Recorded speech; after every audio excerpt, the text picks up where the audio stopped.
Hello, hello, soulful seekers. Welcome back to Trauma and Transcendence. You know, I've got a brand new guest for you. Today, I have Dustin L. Fisher, certified clinical hypnotherapist, here with us. And Dustin is going to be talking about some things that we have yet to have discussed on this podcast, but ties right into our trauma roots and the things that we are working on. One of the amazing things about Dustin here is you really focus on helping people to understand, resolve the deeper emotional and nervous system patterns that drive the anxiety, the fear, trauma responses, urges, and internal conflicts. I can't wait to hear about how you even got started with that. Sure. Well, I started with anxiety because I had my own anxiety and my own certain things that was going on, right? And so I started doing this kind of work in 2014 back in the day. And, at first it was just a hobby, right? Hypnosis was just a hobby. I wasn't really trying to make a career out of it or nothing. And so I was doing,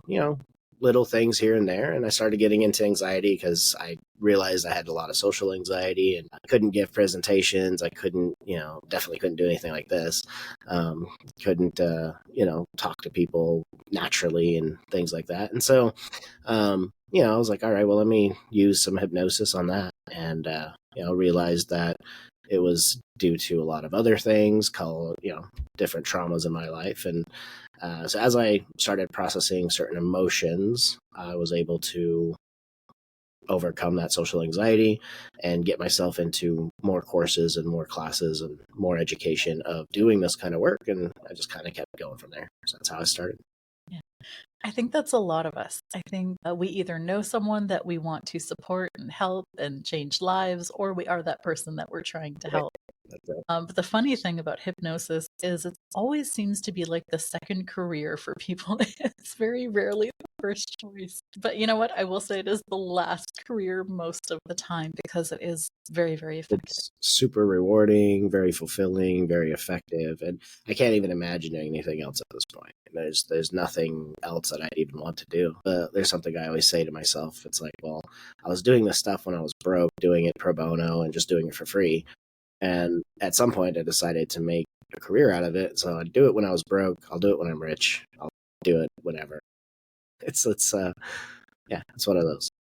Yeah. I saw something the other day, and it was something along the lines of, if you were rich, what would you be doing? Would you still be someone working? And it'd be like, oh yeah, I would still be absolutely doing this. I could have all the money in the bank. It doesn't make a difference. That's right. And that was one of the things, like I asked myself, because I wasn't sure what I wanted to do with my life. I was working at Walmart, Domino's, I was just doing community college. And I was like, I think what went through my head was, I don't want to work for the rest of my life.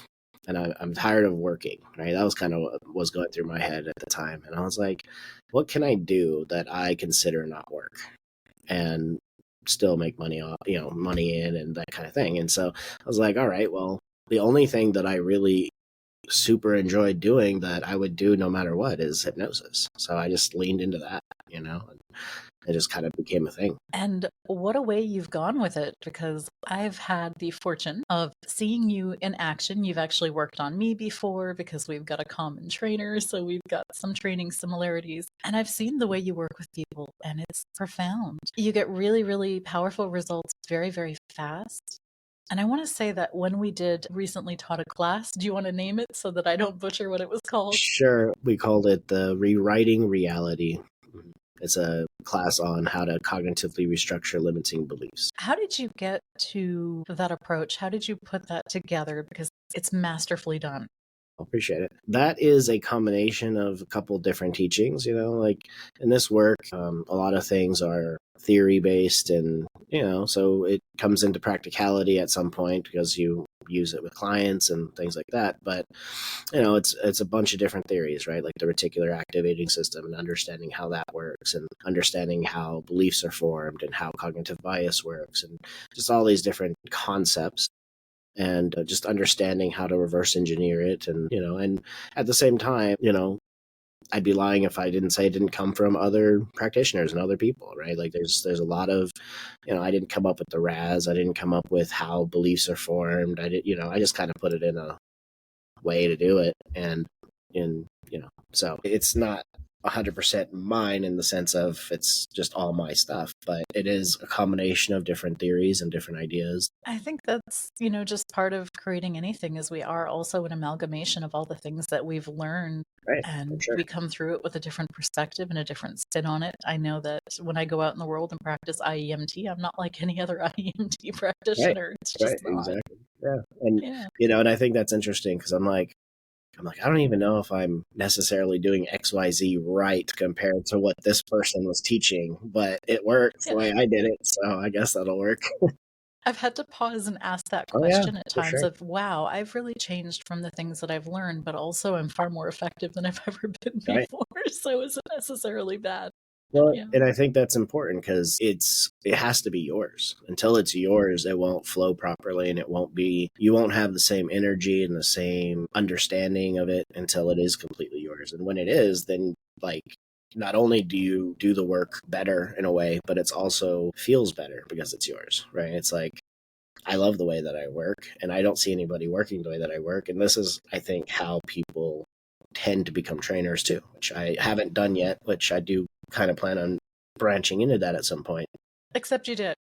Well, I did like I did classes here and there, but I mean like a full on trainer of hypnosis and things like that. I haven't really done that as much, but I have a lot of different ways of doing it that I never see. I don't see people doing it the way that I do it, and I know the way I do it works because I have done it for so long. Still, it's hypnosis, but it's very different than hypnosis because the way that you took our colleague through that day, this challenge that they were working on, the thing that I really loved about it that stood out for me was they didn't have to be someone who had to surrender and go into deep trance. They didn't have to even have, visual experience. And yet you were still able to take all of the unconscious stuff and bring it to consciousness. And that's where the big healing and the big change happens. So it was really cool to witness you guide him through just masterfully and super fast, how he was able to just come to quick realizations of things and make the change.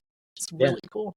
appreciate it. Yeah, it's a quick process, and what's cool about it is also it can combine into anything, right? Any modality that you might practice, any modality that you might do yourself, you can just add it in. It's a tool, it's not something that you have to do exactly like I did, but it's a tool that works. And yeah, so it's a really quick way, and you can always flesh it out more. You can always sharpen the pencil as sharp as you want it, so to speak, in that type of setting. So is that something you do currently with the gambling clients that you work with now? Sure. Sometimes I do. That process is a little bit on the back end of what I do now. So I've used it hundreds and hundreds of times at this point, but um, what's cool about it is when you understand that process, you can actually turn it all conversational anyway. So it doesn't even have to be a tool anymore. If you understand the tool through and through, then it can be all conversational. So it kind of, it was one of the tools that actually helped me do more conversational hypnosis in a better way. Kind of teaches the categories in a better way and how to ask different questions and that kind of thing. So I do use it. It depends on the person. It depends on how, because some people you try certain things, and some people it takes a little bit longer. Sometimes depends on the person. And so if I've tried certain things and nothing's really working, I might go into a tool and be like, hey, let's try this out. So it just depends on the client, depends on where we're at with the journey, and if I feel like it's helpful, then I'll use it. How did you go from anxiety to trauma now to gambling?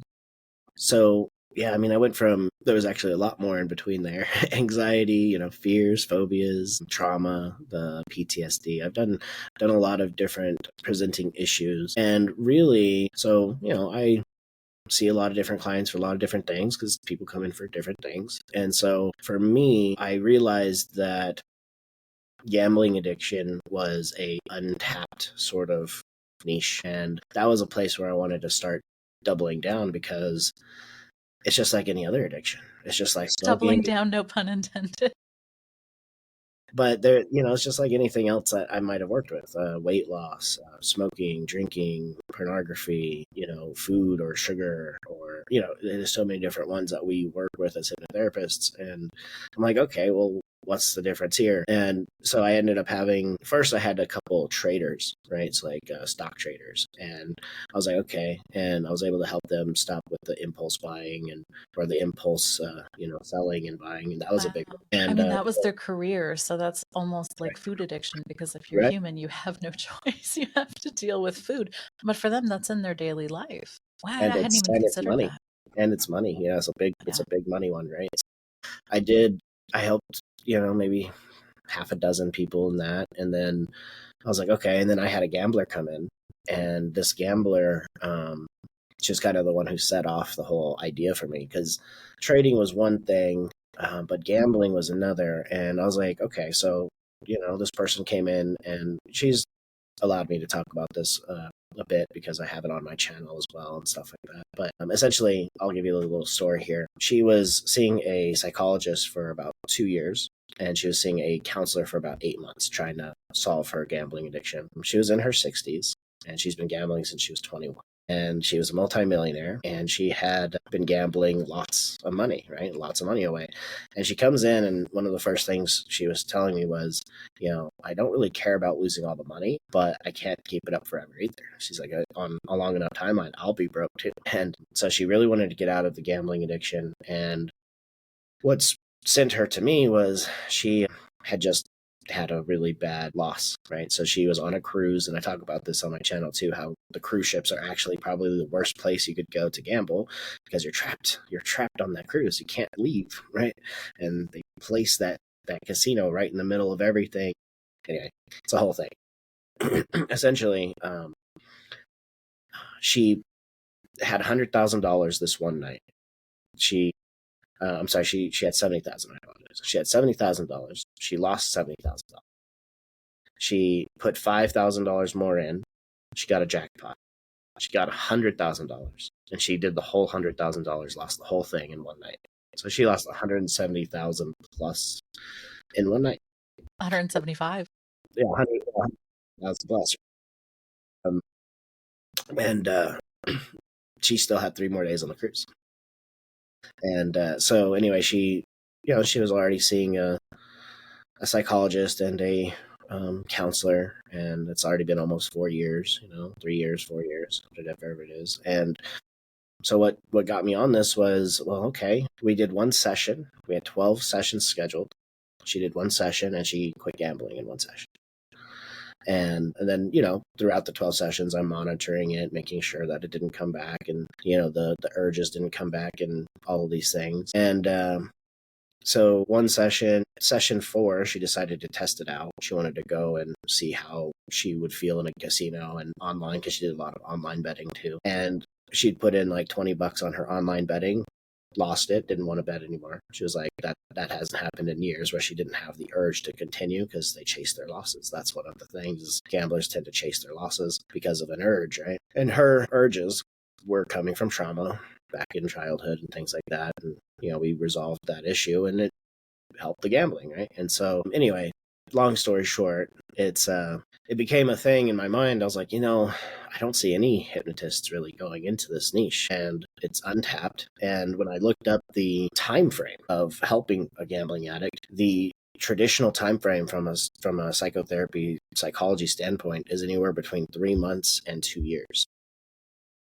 And I'm like, I know I can do it better than that. So let me go. Let me attempt to do that. And so I just started, again, doubling down, going into it.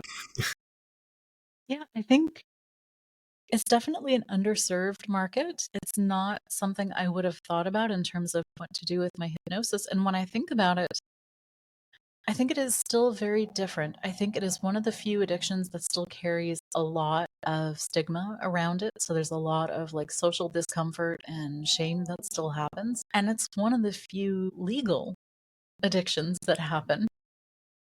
It's very weird. I'm wondering, I guess, what do you think about all that? Well, there's other addictions that are legal that we work with: drinking, smoking, pornography, doom scrolling, these kinds of things. But, it's not a chemical dependency like heroin would be, or some kind of drug, right? But at the same time, in a psychology type of perspective, it's actually considered just as addictive as if you were on cocaine.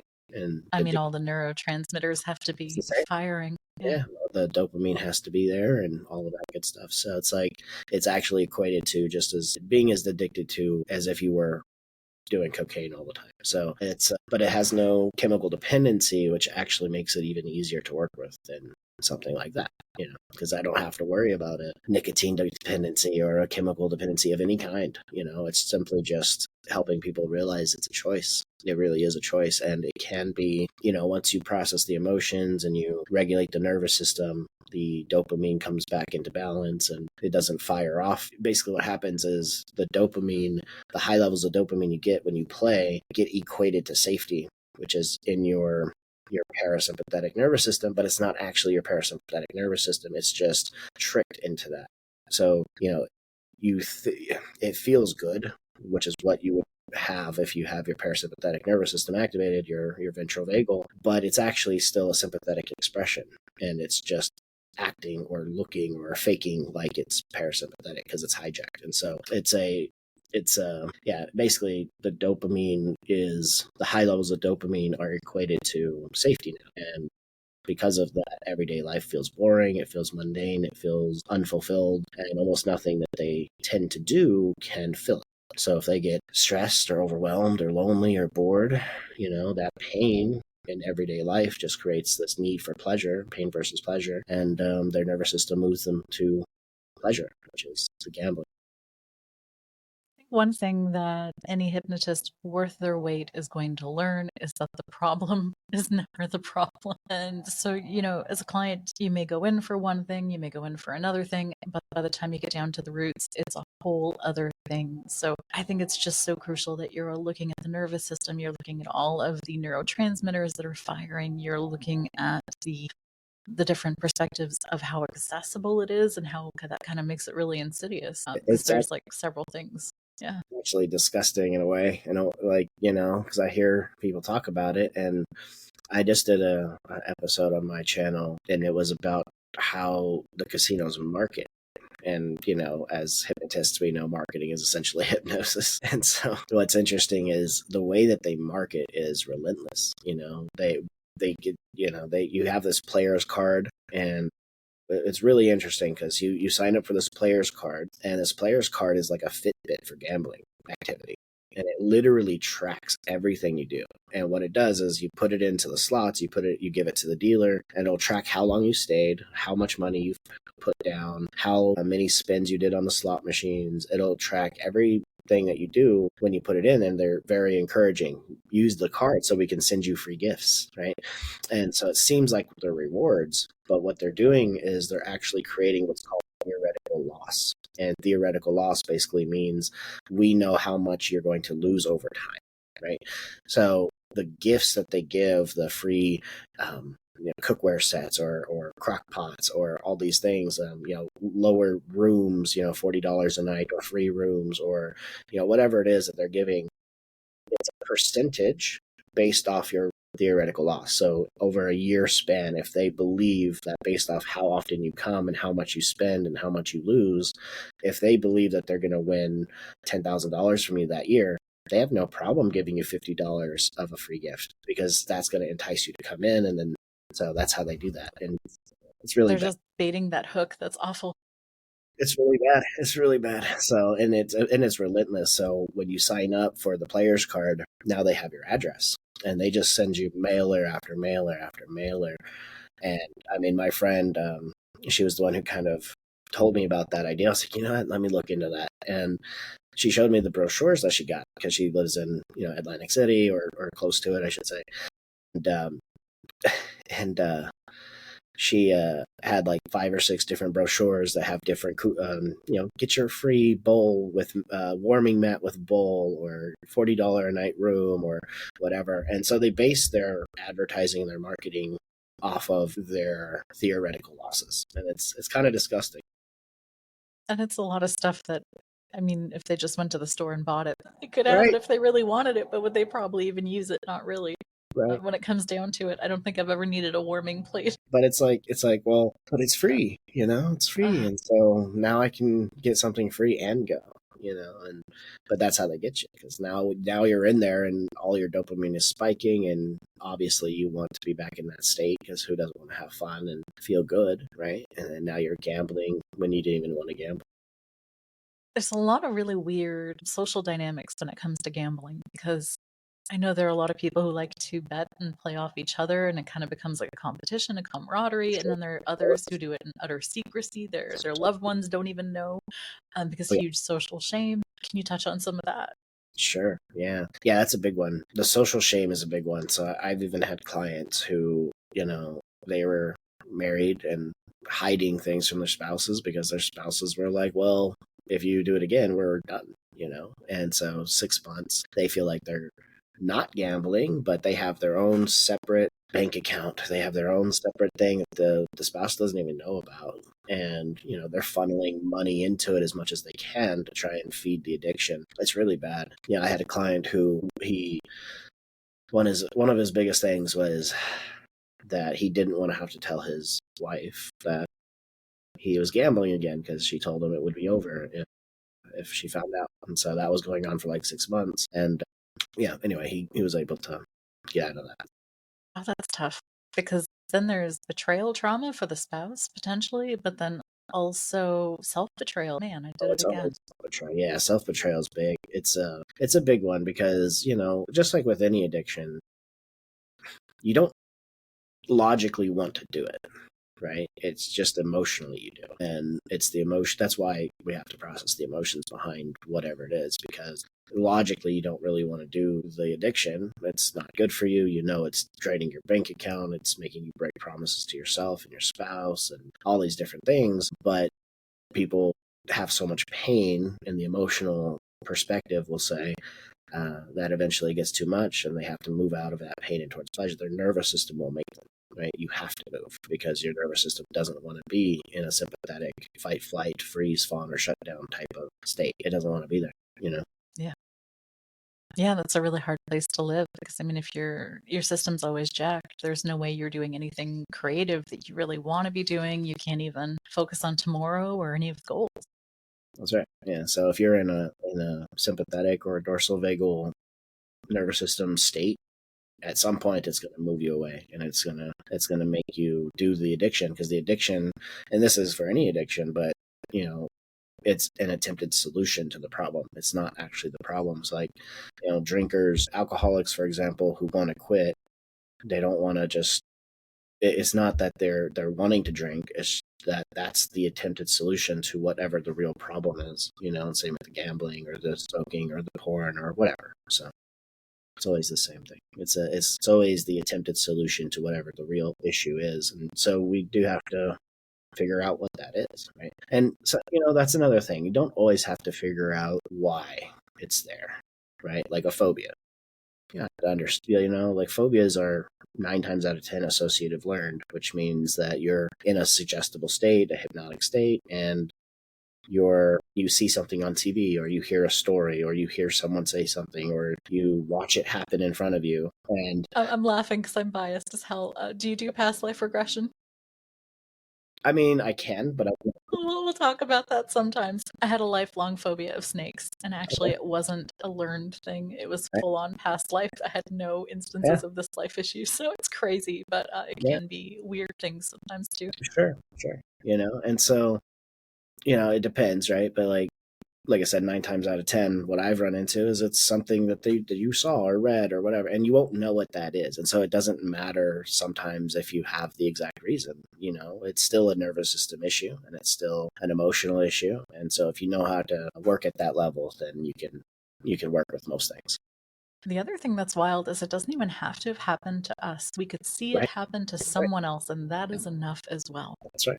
We're incredibly complex when it comes down to it that way. You spoke a little bit about the RAS. Not all of my audience are hypnotherapists or Sure. coaches. Some of them Sure. are, but most of them are people just wanting to better their lives, heal trauma, and become empowered. So if you want to deepen into that, that'd be cool. Sure. So the RAS, the reticular activating system, it's somewhere in your back of your brainstem back here. And basically, what it does is it proves your beliefs, it proves your reality to yourself. So I'll give you an example of where it kind of came from in terms of what we understand from evolutionary psychology and all that kind of stuff. So the idea is, if I'm a caveman and I have my tribe and we go out on a hunt, and I see a rustling bush and a saber-toothed tiger comes out and attacks us. And we live, we survive, we run away, we fight it off, we take it for dinner, whatever. Then we go back out on a hunt and I see a rustling bush and a saber-toothed tiger comes out, or a wolf or whatever. And then we run away, we fight it off, we kill it, whatever.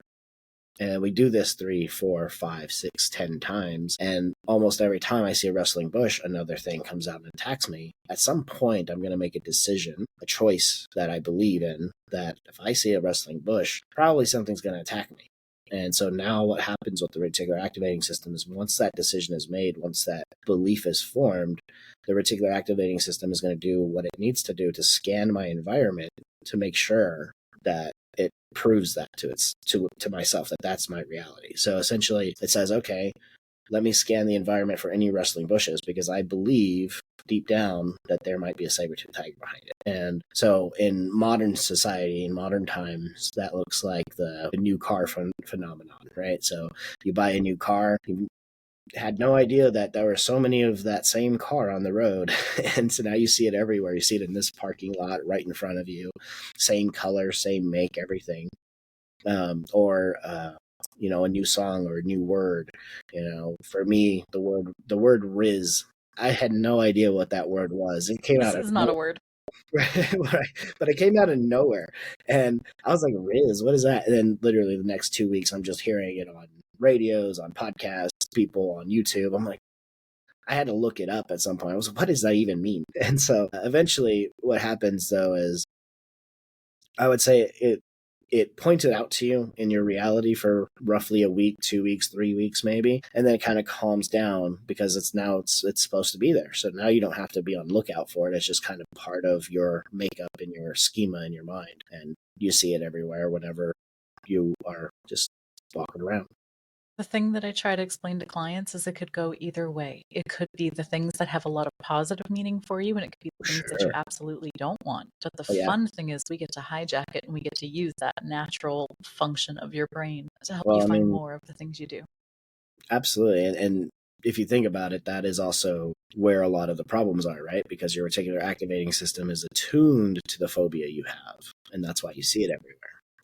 That's why it's like every part of your life is you see it. It's a very interesting thing. Every phobia I've worked with, pretty much every single one, I think, it's almost like their entire life was surrounded by the thing. Like their entire life was, from back in the day till now, they have not just one or two instances, but hundreds of instances of that thing happening. And it's really interesting. I thought that was an interesting thing. So when we're talking about the RAS, how does it come into play with gambling? Sure. Well, so the RAS, there's different ways I would say, but I like to think of the RAS connected to belief. So whatever limiting beliefs a person might hold, or whatever even positive beliefs a person might hold, your RAS is going to be attuned to that.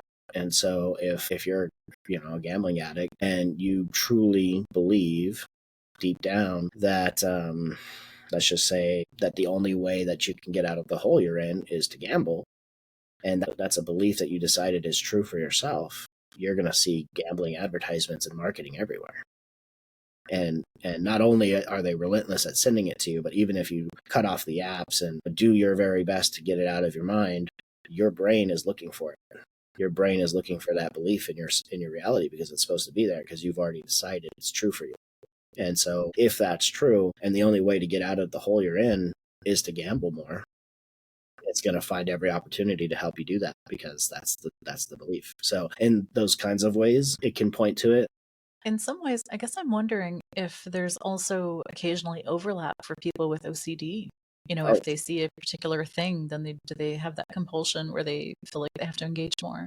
oh, for sure. I would say so. OCD it's basically exactly that. It's literally, I see it everywhere. I can't look away. I can't, I have to do it. It's even, because it's a compulsion, it's even more so. It's like, not only am I seeing it, but I have to act on it, So if you have OCD and gambling addiction, and you're going to be acting on it even more so than just, the discipline, the willpower that could be helping you out to stop yourself a little bit might be less than because of the OCD. So for sure. What I find really wild is you were talking about that client that you helped. You had scheduled 12 sessions, but she had it pretty much nicked after one. And I think if more people knew that they knew that it could be and that's really what's straightforward. Yeah, and that's what's interesting, right? Because it's like, not to knock different approaches or anything, but if the average time is 2 years, then that's a problem for me. Like, it doesn't have to take that long. And not to 2 say years, everyone, that's enough time to train wreck your whole life. right, exactly. Can Even torpedo that fast, yeah. even 3 months, 3 months is a long time for something like this too. 3 months to 2 years is the average. I was like, I don't know. That's something I know I can get done faster and help people with faster. At the same time, we don't want to necessarily say it can always happen in one session, because that's not true either. It Right. depends on the person, but ultimately, whatever we think the problem is, like you said, is not the problem. If it was what we thought it was, we would just fix our own problem. So we have Exactly. to figure out what the real issue is, and that does come down to being open and being willing to explore things that are uncomfortable. If someone is at the cusp, they're realizing that this is becoming a problem for them, they're catching themselves doom scrolling, they're finding they're starting to have those compulsions. What would you want them to know? So they're in that moment, you said, like they're in the moment of having an urge and that kind of thing. Like what? Yeah, and maybe they're starting to realize, oh, this might be a problem for me. Sure. What I would say what is the emotion you feel right before you have the urge? Because the emotion you feel right before you have the urge is the reason why the urge is there, right? The urge is there to get you out of that negative state. The urge is to propel you to do the thing that's an attempted solution, right? When you think about cravings and urges, they are positive thoughts about the thing. You don't have cravings for negative things that you don't like. You have cravings for things that you do like, you do want, and that feel good. And so the craving, the urge is the way to get you out of the emotion you don't want to be in. So what is that emotion and how come it's there? That's what I would want a person to reflect on. Curious, how would you know if it's possibly an emotional flashback? Because I'm thinking about all of the PTSD clients I usually work with, and usually I see that a lot. So I'm wondering, I don't do addiction very, very often. Like if someone really asks me, they're in a bad spot, I will do my best, and it's usually enough, but it's not something that I specialize in. So I'm wondering, how could they make that discernment? Or I guess most people don't have to make that discernment, but I'm curious about it. So, well, let me ask you, what do you mean? Can you clarify like the Yeah. PTSD flashback? Because, I'm saying emotional flashback. Are they? I think for some people, they might be on the cusp of like a shame spiral, and then they will want to do something to alleviate that pain. right, that's right. Yeah. Yeah. So yeah, that's exactly it. So it's like it depends on how come that feeling is there. Sometimes the feeling is there that they're trying to escape simply because they have been going through a rough day that day, right? And so that feeling might be there. But sometimes, like in the case that I was mentioning before with the gambler on the cruise, hers went all the way back to childhood. And that was really where the root was what happened to her in childhood. It's not always childhood trauma. Sometimes it's 6 months prior to their gambling problem. Sometimes it's not, right? And so the feeling, though, is always going to be attached to a belief. And so one way you can kind of start to understand how to get back into what the real root issue is, or one of them anyway, because there's different. I think this is something that gets misconstrued in this kind of work too, is I think of it more like a tree, and there's a lot of different roots in a tree, and some of them are stronger than others. And so sometimes it's not just one clear root issue. Sometimes there's several bunches of things that need to be kind of worked through, right? It's not just, and that's also why sessions can take so long sometimes, because there's different That's things. why I don't do addictions, because Sure. more often than not, it is layered stuff like Right. that. Absolutely.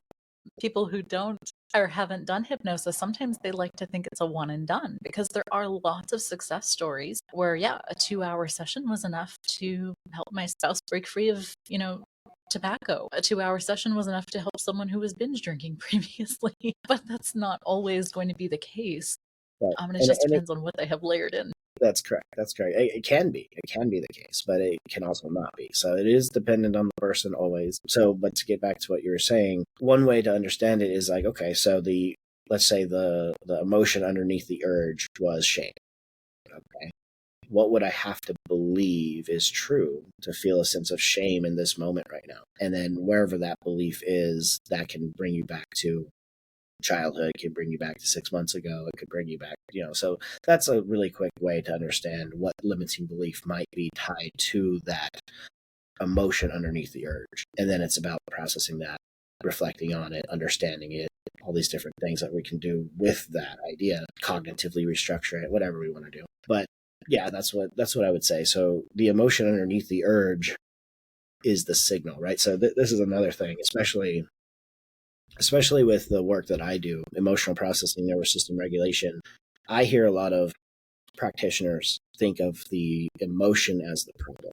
I do not. I don't think the emotion is the problem. I think the emotion is the signal to the problem. The emotion tells you what nervous system state you're in, right? It's not the problem. It is the middle. It is the middle link to the problem, right? So we have a thought, a feeling, and then the nervous system.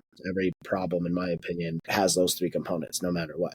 You have what you think about it, how you feel about it, and your nervous system state related to it. And so the emotion is directly linked to your nervous system.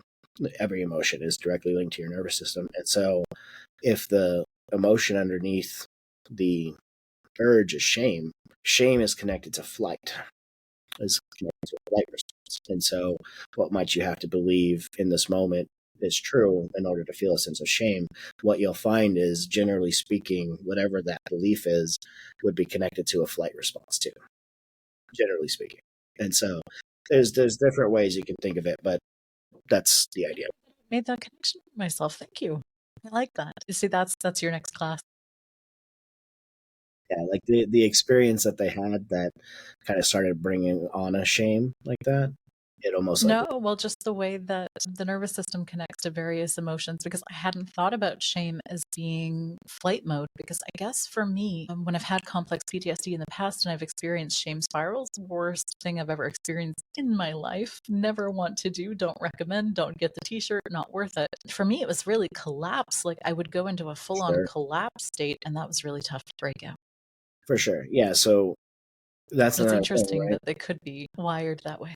Right. And so when I say flight response, your sympathetic nervous system is your first line of defense, fight, flight. So, you know, anger is a fight response, irritation, agitation, frustration, those are fight responses. Fear and anxiety are fight responses. But when there's nothing to fight, it turns into flight. And so fear and anxiety turn into flight when there's nothing to fight back on. And then, then you have other things in flight: depression, sadness, guilt, shame, grief, right? These are flight responses, but they can turn into freeze and shut down responses if they're severe enough. So it's the severity of it that creates it. That makes sense. Yeah. And then you have, procrastination, which is like a freeze response. You have people pleasing, which is a fawn response. You have overwhelm and I burnout. majored in that one a long time ago. So, I'm working on giving it up entirely. and so they're all linked, but yeah, so you're right. It could be linked to a freeze or a shutdown collapse type of response, absolutely. But it's coming from flight, and then it kind of goes into other responses depending on severity. So if depends on how shameful they feel.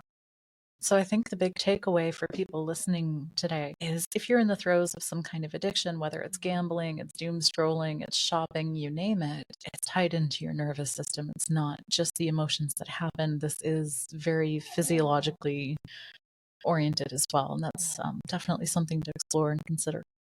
Yeah, absolutely, right. And that was kind of where I was going, is the emotion isn't the problem. The shame isn't actually the problem. It's the signal to the problem. The signal tells you what nervous system state you might be in, and we have to regulate the nervous system in that sense of around whatever the problem is, and then your emotions process. And you can do that through emotional process. So you process the emotion, you regulate the nervous system, and then now when you think about the thing, what happens is you don't feel that sense of shame, so your nervous system doesn't have to protect you from it. That's basically it. So you've also written a book, The Easy Way to Quit Gambling, Exposing the Illusions That Keep You Hooked and How to Break Free for Good. That's right. Yeah, let's see it. This one here. Yeah. So the easy way to quit gambling. It's on Amazon. Exposing the illusions that keep you hooked and how to break free for good. It's on Amazon, and it is designed essentially to help you become your own therapist, to help you get out of gambling addiction automatically. One of the things to understand is, especially with this, because there is no chemical dependency, one of the biggest things to understand and take away is we only ever do what we want to do. Period. We only ever do what we want to do. And the only reason a person still gambles is because it serves them. And so the book is all about exposing all of the illusions that people think that they're getting from gambling, the relief, the escape, the hope, all of the feelings that they feel like they're getting when they go gamble. Those are all just illusions. They're actually not real. They're hijacked parasympathetic nervous system states that aren't actually real because it's not that it's an interesting concept. You are in a parasympathetic state, but you're also in a sympathetic state or a dorsal vagus. You're in a hybrid because it's hijacking the nervous system. But all of the parasympathetic emotions, like relaxation and comfort and safety and calmness and all these things, is what you get when you gamble, right? That's why people go, because it feels good, it feels exciting, it feels fun and all these things. And so That's that false sense of that's that security. false sense of security. And so the book really just dismantles all the illusions around that and teaches you that it doesn't give you anything, takes away everything, and it's designed to have reflective questions at the end. So every chapter has a different reflective question to help you reflect internally about how you've come to that point, essentially. And so it's a way to get yourself out. And you have to break the illusions first, because if it still serves you, you're not going to quit. If it's still something that you want to do, you'll never quit. So you have to decide at some point, you have to truly choose, this is no longer good. This is no longer right for me. And when you do that and you make that decision, it can happen. It's that decision that really matters, right? But it has to come internally. It can't be somebody tells you to do. It has to be your choice. It's the same concept as, some people who smoke or drink, and at some point they make a decision. They choose, I'm done. And they stick by it, and they have urges sometimes, they have cravings sometimes, and they don't care. They're able to push through it, and they're just done, right? And so it gets to that point of, I see all the illusions. I see how the gambling industry works. I'm understanding that they're literally tracking everything I do. They're marketing to my losses, my theoretical losses. They're literally doing everything they can to destroy my life, essentially. And I'm There's tired. nothing short of horrific. It's horrible. Yeah, it's horrible. And it's everywhere. It's everywhere. It's only getting more and more popular. It's growing more. It's really bad. I don't watch TV much. We don't even have cable Oh, yeah. anymore because I Me really neither. can't be bothered. But when I'm at other people's houses, occasionally I'll see an ad and I'm like, oh wow, that's really ramped up in a way that I wasn't aware of. And they always show, of course, the bright, happy pictures, Oh, yeah. people laughing and Oh, yeah. feeling good and giving you all those, those fake feelings that are not real, Yeah. And what's even or at worse least not too. achieved that way. Right, exactly. And that's actually something that I talk about too, because I talk about it on my channel, I talk about it in the book. But the idea is, real fun, real entertainment, real relief doesn't take anything from you. Right. So if you think about, like, you go to a football game to watch a football game, even if your team lost, yeah, you might be disappointed, but you don't regret going. You still wanted to go because it was something you actually wanted to do. It was actually fun, actually entertainment. If you're watching a movie, even if the movie was disappointing at the end of it, you still are glad you watched it. And Don't so, get me started on the Game of Thrones last season. but you know what I mean? And so, you don't get a sense of shame and depression and sadness and guilt and all these things, though, because you watched something that you actually did choose and want to watch. So I do talk about that quite a bit. It's not real entertainment, real fun, real relief. It's all. Another way I like to explain it is, if I'm walking around with a pair of shoes on that's 2 sizes too small, and I do all my errands and I go to work and I do all these things, at the end of the day, I take off my shoes, my feet are going to feel good. It's going to have a lot of relief. There's going to be a lot of comfort there because my shoes are off. But the relief is actually manufactured. It's fake. I should have never had shoes on that are 2 sizes too small. And that's exactly what it feels like with the gambling too. It's like, well, there's no reason you should have even had the stress that you feel from an everyday position, just going to work, coming home, dealing with the kids, and going to the grocery store and coming back, because it's not feeling like this high level of dopamine, it feels like stress, and the nervous system doesn't want to feel stress. And so if you do that long enough, it might take a week, it might take two, it might take a month, whatever it is for that person at that time, however deep the addiction is. Let's just say it's a week of that. That's more and more stress on the nervous system because it doesn't like that and it wants to move, right? So the idea is it's manufactured relief based off stress. Unfortunately, that's how it works. Keeps you isolated from your relationships. It keeps you can't go telling everybody about it and say, Right. oh, I had this really great moment, because it really was a great moment. Right. Well, even when they win, right? Like even when you win and, like let's say you win your jackpot and yeah, you can pay off all your debt, but the problem is now most people go back and gamble the rest of it, and then they go back into the same hole that they were in, right? And so, and casinos know that. So another thing I like to say is, they don't care how much you win or how much you lose. All they care about is you continue to gamble.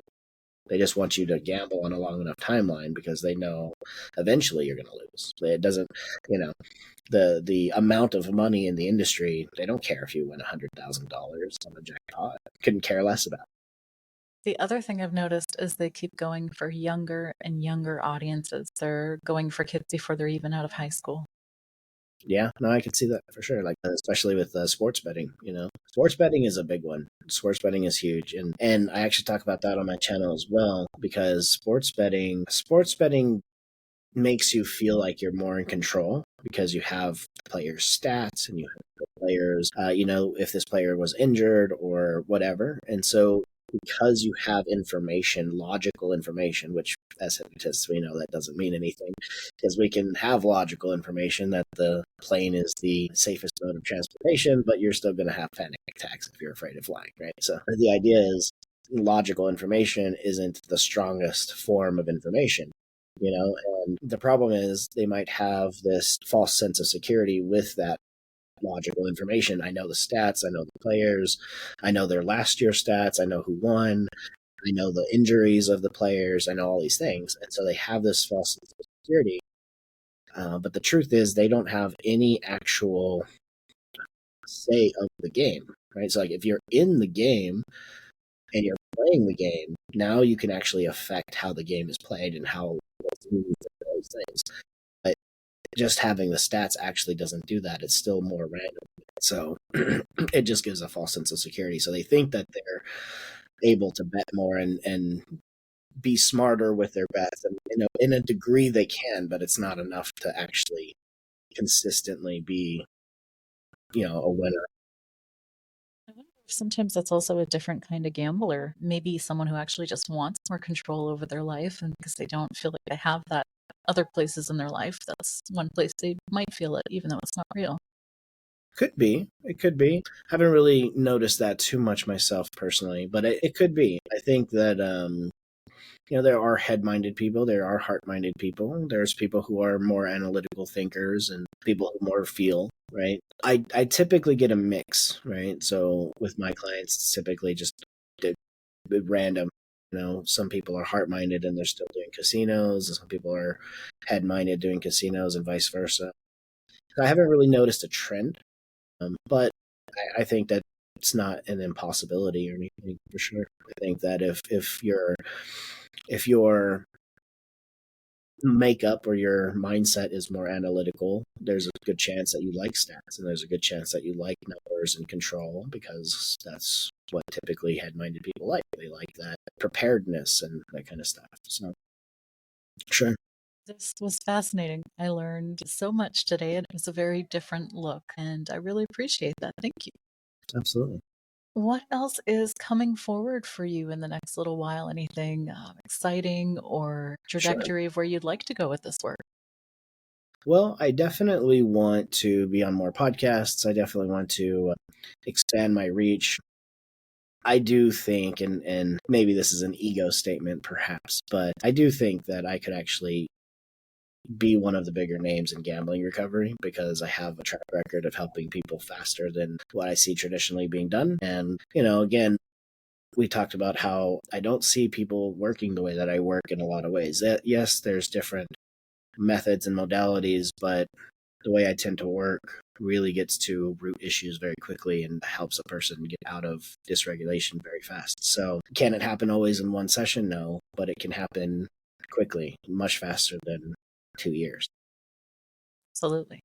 12 sessions compared to 2 years is still a vast And difference. and even in that regard, right? This client, they came in, we had our first session, second session, third session, we didn't even touch on it because we didn't have to. So we just worked on other things. Fourth session, they started to test. They went to a casino. They decided to put $100 in. They were able to just leave because they didn't have to chase their losses. They did the online betting. They didn't chase their losses. And then we worked on other things throughout the rest of the 12 sessions. By the end of the 12th session, they hadn't gone back after that fourth session, and it was done. It's like, yeah, we had 12 sessions, but it wasn't even 12 sessions on gambling. It was just one. What I really like is that it also didn't have to be something they entirely avoid for the rest of their life. They felt so in control that they could test and then they could walk away and know that it's fully done. I Right. think that's incredible. And I think that's important. I think this is important. It doesn't mean to, okay, well, now I'm regulated and now everything's good. It doesn't mean now start gambling again, right? Because they're just going to get right back into it. And it's just like a smoker who, they quit for 10 years and they have 2 cigarettes and now they're binging 2 packs a day again. It's the same because the neural network is still there, right? So it doesn't mean to go gamble after you've healed that part of you. It just means, yeah, I mean, if you want to test it, you can do that because that is how you'll know. You won't know until you know. And so, but it doesn't become something they have to fear for the rest of their life is more the fascinating thing. And I think it is true, the neural pathways, they are still there, and the brain will always take the path of least resistance, the easiest way to achieve the goal.